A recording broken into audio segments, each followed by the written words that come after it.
She's not much to look at, but she's the best in the fleet. I'll have her flying in no time.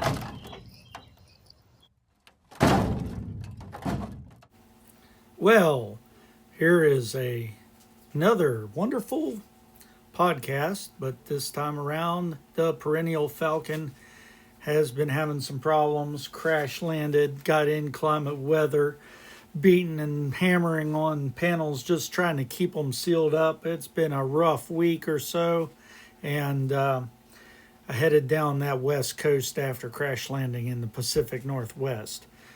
And what did I find? What did I find? Some lighthearted semi-humor for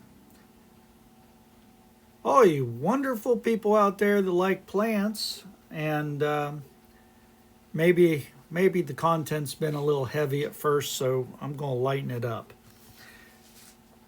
We are talking about water and alien terraforming of the west coast of California in the ag land and in other areas that are now ravaged by fire. Why are we talking about this? Because the water is upstream. It recently got dumped right into the Pacific Ocean. If that isn't terraforming by some alien race, I don't know what that is. We're wanting to make a desert prairie out of California so it'll fire up some more. Maybe that's it. Well, anyhow, let's talk about the microorganisms that thrived in the soil prior to politicians in California getting bright ideas. And Oregon and probably Washington State. You know, they keep trying to change things to make climate better. Well, leave it alone. The planet will fix itself. So they come in, they redirect the water, they pipeline it out into the Pacific Ocean, creating another ecosystem that is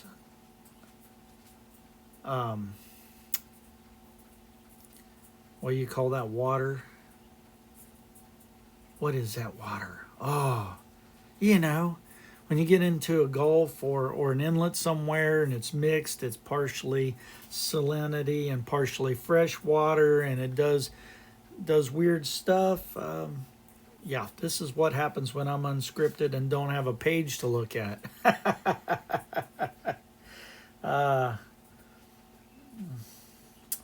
Oh, well, you get the picture. It's brine. It's brine water. It's brown. It's weird. It's mixed. And it's neither a habitat for ocean-dwelling creatures nor freshwater-dwelling creatures, and creates a whole nother ecosystem for something else. And, you know, is that any good for anybody? We don't know. How much do they affect that? We're not going to get all technical. Like I said, this is a lighthearted, just something to throw in there, give you some stuff to think about, put some comments in there. Tell me what that water is. You know, I want to say things that I know are wrong. Lots of words come to mind. And it's just not working for me. So you'll have to forgive me. Traveling through the ecoverse. I've been running on low fuel thanks to some delays in the mailing system. My regular medicine that keeps me healthy didn't arrive. So we're going to move on. Then you've got downstream. Downstream. Well, you can't call it downstream because there's no stream. They stop the water. They direct it off into the Pacific Ocean.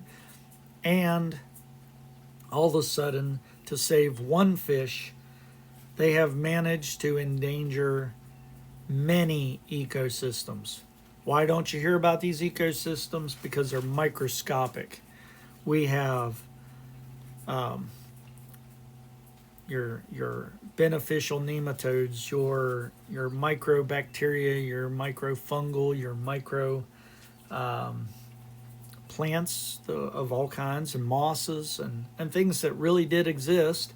You had water that used to fill a lake down there in California, and it doesn't have water in it, and it's not going to support aquatic life now.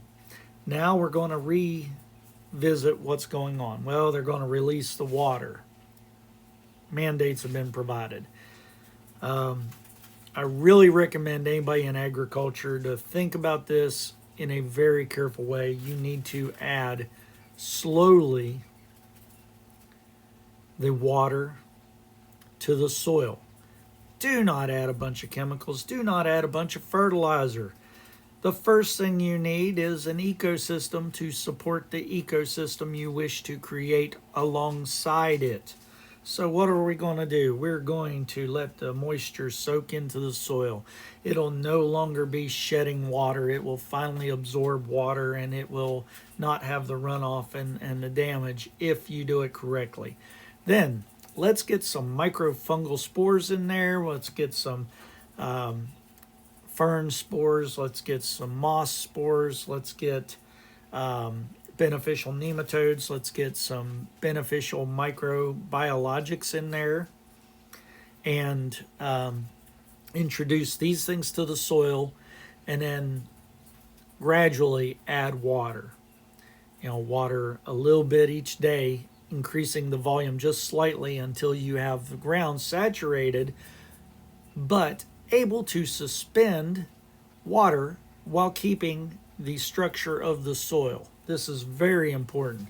We want this soil to have almost like baking good consistency.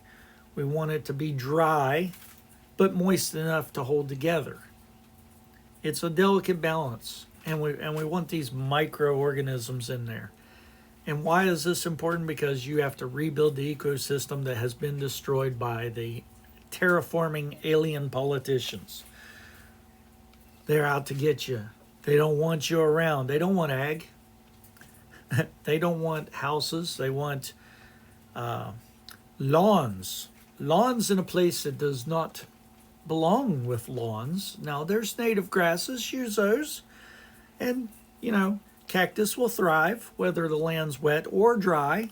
Have some cactus in there. You can have other plants in there. You can build your ecosystem, and then you grow with the ecosystem, and you build the soil. If you do this right, those microbiologics will start to break things down. Then you can put in organic builders of soil. Once you have a few weeks of this ecosystem being established, you put in the organic minerals, organic vitamins, the organic life-sustaining foods for that ecosystem, and then once they start producing the sugars and supporting the other plants, and you see things start to come up that you did not plant. This is the key. The stuff you didn't plant is going to be nature giving that signal that your land is going to be fertile. It's finally going to grow. You're going to be able to put some plants in there. And I would suggest perennials that you can cut and then come back and recut later. These perennials will provide food, and they will help build that structure in that earthbound area. Put in some clovers, something else that will build the nitrogen. It doesn't have to live, it just needs to thrive long enough to come up, flower, and drop back down to the ground. That's it. And then we're going to terraform the world and see what happens. Put it back. Put it back. No more alien terraforming structures. No more political terraforming structures. Let's just go with what we need, which is nature supporting the perennials that we need to thrive. The food, the growth. Eventually, you can decide if it's going to be leafy greens or if it's going to be fruit and how you want to do bearing fruit. You know, one of the easiest things that you could probably get to come back over time and time and time again would be raspberries. And I don't know if they will like that area, but, you know, put them on the border of your property where you're not really going to use. Try them out, see if they work. Maybe you'll have 4 sides of your property have a nice natural barrier of berries. And maybe nature will come in and borrow a few of these berries. That's okay. Nature's okay. Then it can come in, it can drop into your farm. All these animals come in, they see the berries, they leave your regular crops alone. You got to work with ecosystems and with nature. Don't try to kill the animals. Don't try to deter them. Just work with them. Give them something to be more entertained with than what you're actually growing. Figure out how to work with the natural ecosystem that you were given once it's reestablished. And then maybe the terraformed prairie deserts of cracked soil and earthquakes and fires. Perhaps the earth would heal if we quit messing with it. Perhaps it could fix itself. Well, this is a navigator giving you a little bit of something to chew on for the week. And I will be returning to a more disciplined and straightforward process real soon. This is just to keep my feet wet, make sure that I'm still working properly, and get back to you in just a short while with some real good, solid content. If you like this video, please let me know. If you don't let me know, I don't know what to make. I can just go making stuff right out of an encyclopedia, you know, or a website. Or if you like some of this free for thought stuff thrown out there, I can do both. Our journey is up to you. This is the Navigator, and this is Perennial Falcon's bonus edition. Have a great day.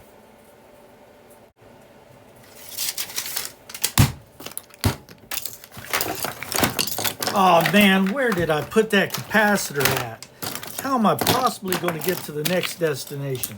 All I've got is a bunch of seeds and water here. Man, there's just nothing here. Oh, that can might be empty. All I need is, you know, flux capacitor and a dream or a prayer. Just kidding. Thanks for watching.